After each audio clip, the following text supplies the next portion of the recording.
Hello friends, Heidi here from Rain Country. God is good all the time, and I'm here for another this and that video. And for those of you who are new, these videos are basically just a weekly vlog where I do various different updates, such as experiments I'm starting or experiments I've completed and I want to update you on how they're doing, or just talking about what I've got going on currently and leading you back to videos where I demonstrate how to do some of the various things that I'll be showing. So today one of the things I want to talk about was dehydrated pumpkin. So this is my first year dehydrating pumpkin, and I decided to do it differently than what other people have done and what I initially considered doing, and that was cooking the pumpkin first and then making a puree out of it, then drying the puree, and then powdering it. Only just got started. This is 1.5 little pie pumpkins is what I've got right here. And I still have several more to do. In fact, there's a couple sitting back there because they're so cute. And they do last for months just like that. So it's not necessary I get them all preserved right away anyway. That's one thing I love about pie pumpkins. So I've only done 2 of my pie pumpkins so far, and one of them had a peel that looks a lot like this. It's lighter, and when you cut it open, it's just, you can see it's a lot thinner, a lot more delicate, where the other one that I cut up had a darker, tougher peel, and that is the one I decided to peel. In fact, I just kept the pumpkin whole, and I used a regular potato peel to peel it, and then the other one I just didn't peel at all. I just scooped out the seeds and then just cut it up, leaving the peel on there because it's delicate enough. I'm not concerned about it, especially for how I'm going to use it. Then I cut the pumpkin into thin slices and then chopped those up into smaller pieces, laid them out on the stainless steel trays that I use with the dehydrator rack that Patrick had built me to go with my wood stove. So this is the time of year I do all my dehydrating in there. My electric dehydrators are all put away because I only use those during the months where we have lots of solar power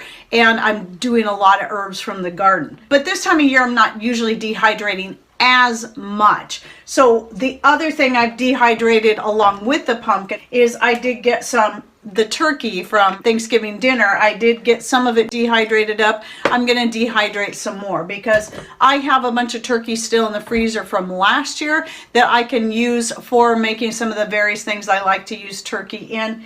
But this year I decided I just wanted to dehydrate a bunch that I didn't use up right away. So I've got some more to do. But one thing I found out this year was dehydrating chicken and turkey.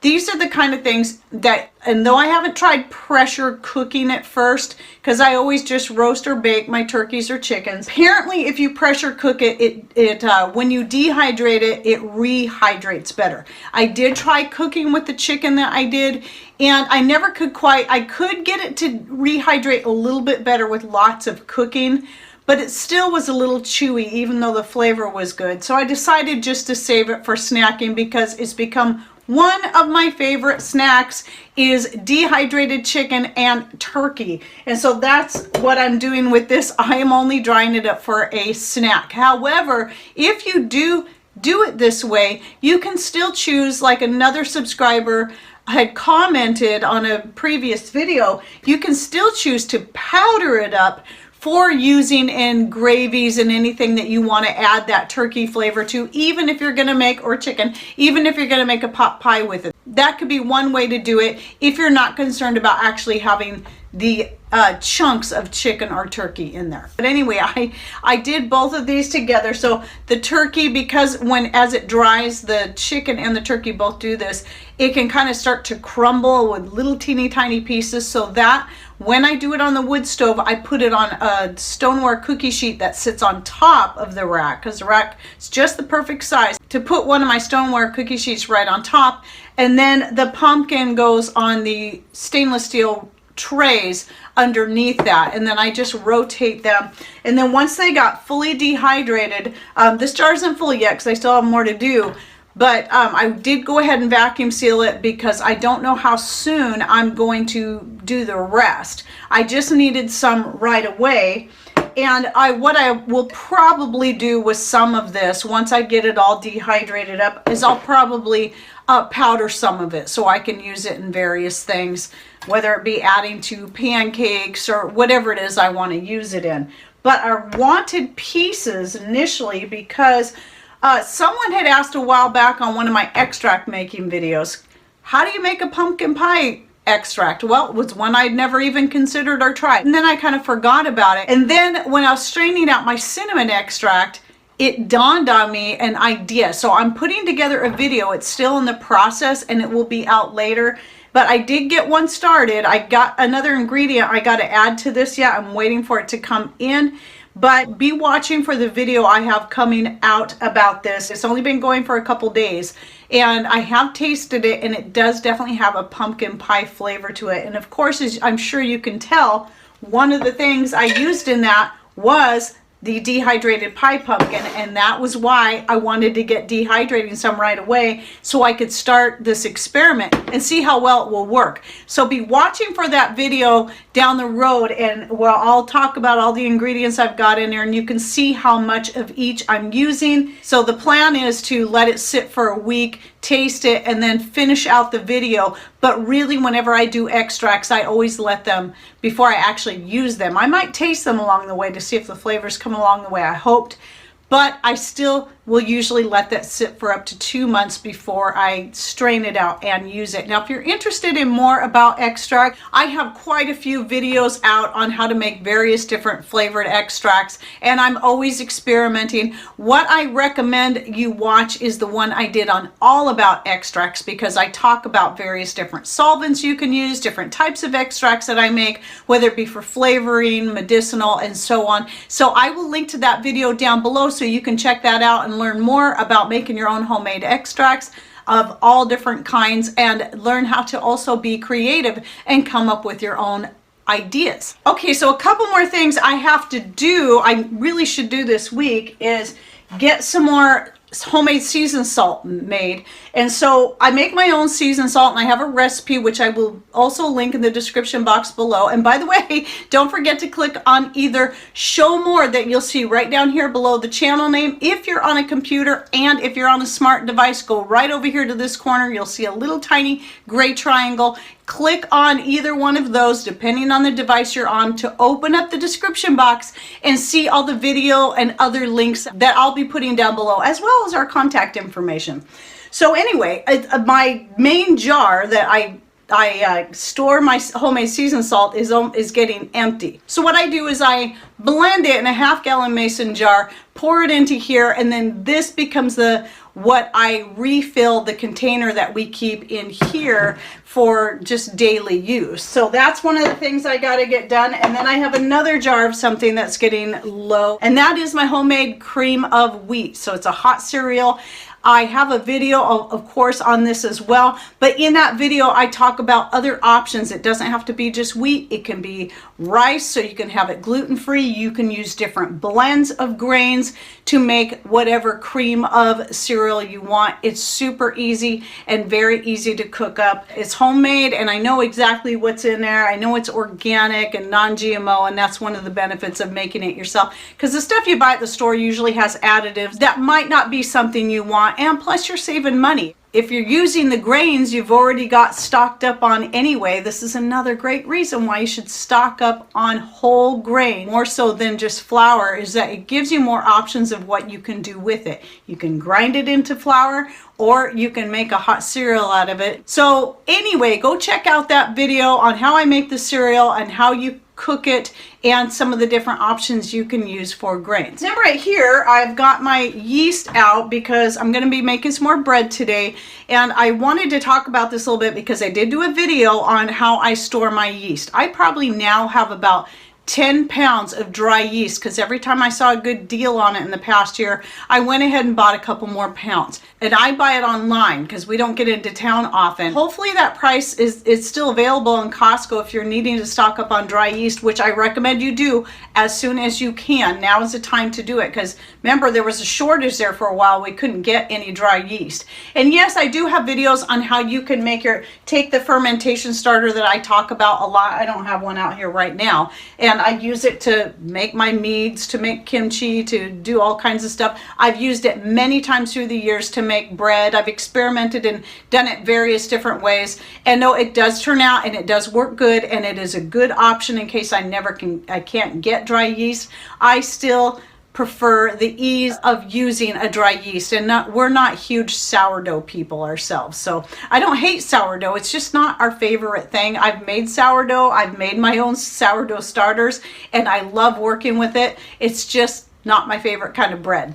So I just like my basic yeast bread, my own recipe that I came up with years ago that I use for everything, whether it be making hot dog buns, hamburger buns, crescent rolls, cinnamon rolls, or raspberry rolls, which is one of my other new recipes that if you're interested in that, I'll link to it down below, as well as my basic yeast bread recipe that also involves the use of seeds.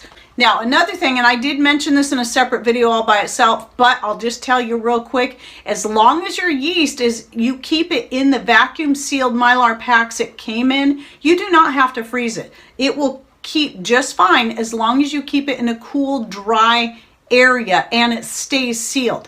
I've had yeast that I've kept in the original Mylar bags for years, and then once I open it, then I store it in the freezer. So I'll package it up in the little 1/2 pint jars like this and then put them all in the freezer.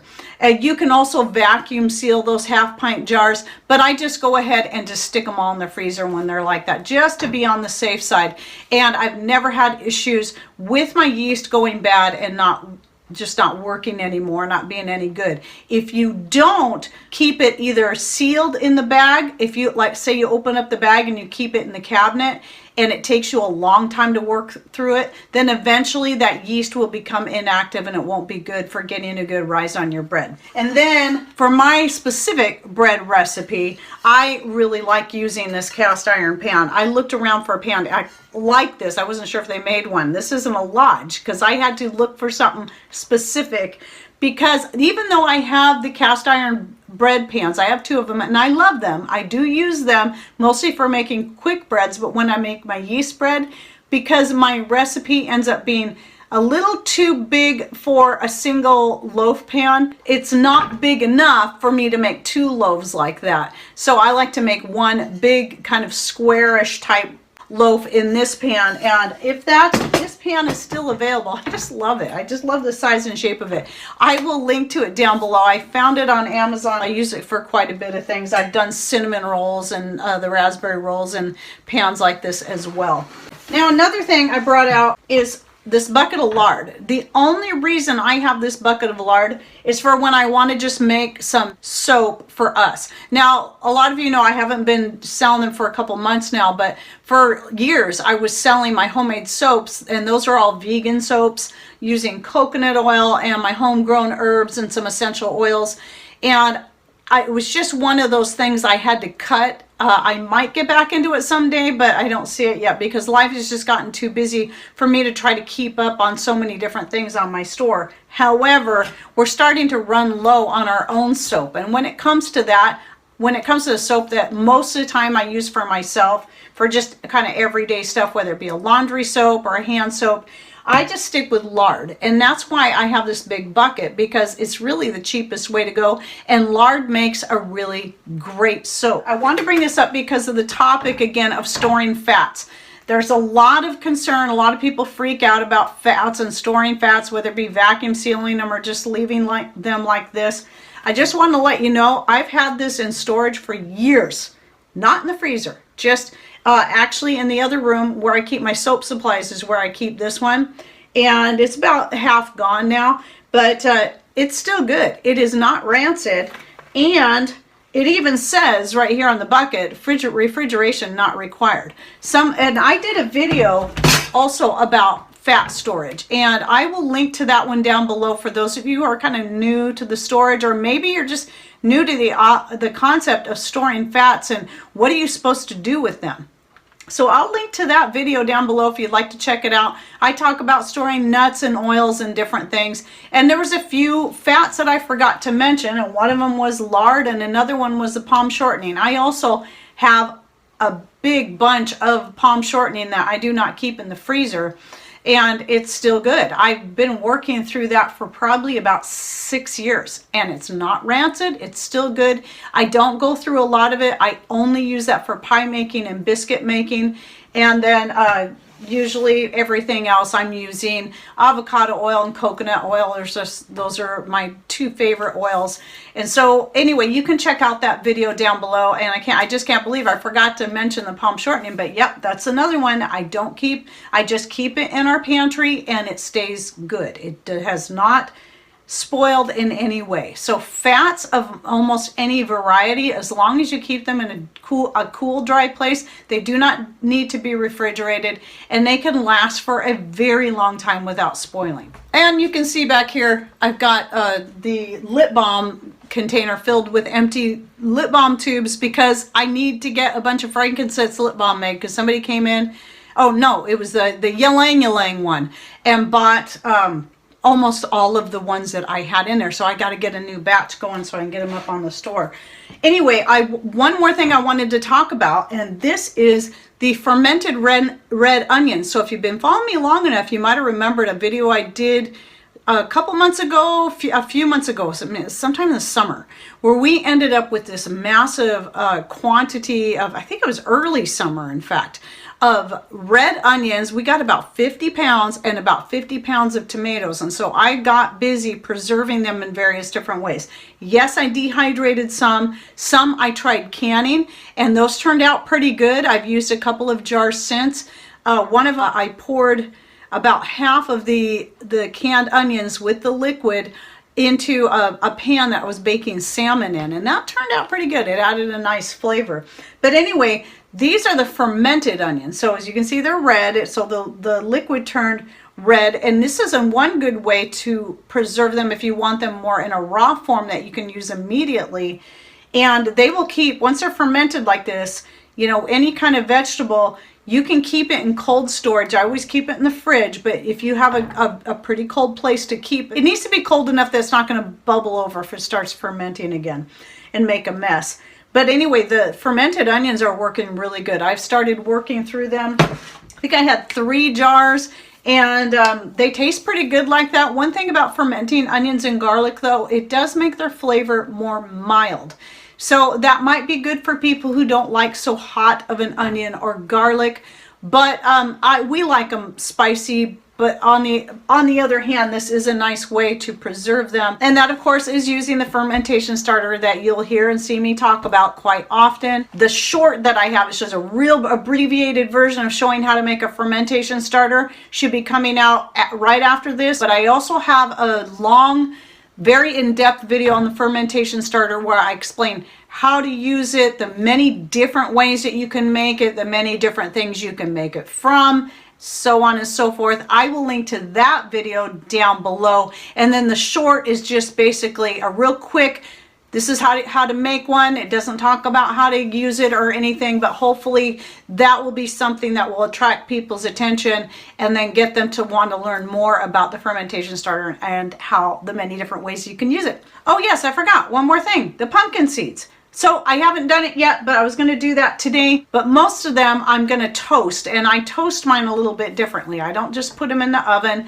I basically kind of fry them. I leave them in the shell, and I put them in a pan with some coconut oil, and I like to leave the little bits of pumpkin pulp on there because not only is it just easier to not mess with it, but it adds more flavor to the pumpkin seeds when you're toasting them up. Do that, take a little bit of my seasoned salt and sprinkle that on there, and it makes really tasty pumpkin seeds. And yes, I just eat the shell and all, because once you get that shell nicely toasted and crisp, you can just crunch it right down. Anyway, well, I hope you enjoyed my this and that video. Again, don't forget to check out the many video links I'll be putting down below to learn more about these various topics. Thanks for watching. Take care, and God bless.